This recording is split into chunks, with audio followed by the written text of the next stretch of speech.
Boy ada okay, bagi padu. Nak buat main game pun tak ada masalah, nak buat kerja pun tak ada masalah. Okey, dekat tangan Boy ini adalah Realme 14X 5G.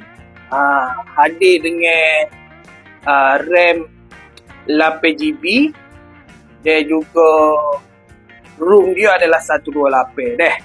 Handphone ni dia hadir dengan 24 IP dust and kali air gitu kata. So dia ada bui kotak, tapi casing dan juga manual lah. Nak tengok bagi dia boleh je. Deh, ni bagi dia deh.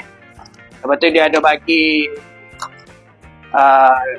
charger dan juga kabel type C lah. Mari kita tengok bagi dia. Sak. Kita buka dulu. So ini penampilan dia deh.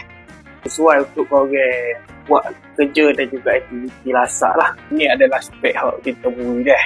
Ada Realme 14X 5G. Kamera dia mati dengan 3 mata. So untuk telefon ni dia hadir dengan 50 megapiksel. Dia ada NFC guys. Penting dia 5G deh. Nak tengok kamera dia. Mari yang bertujuh. Mantap lah. So kita tengok kamera dia. Kamera dia kita ada mode portrait, kita ada foto, kita ada video, kita ada streak, kita ada night deh.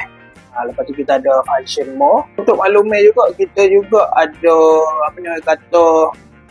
AI kamera deh. Di mana telefon ni dia hadir dengan AI kamera function. Korang nak delete ke apa tak patut pun boleh.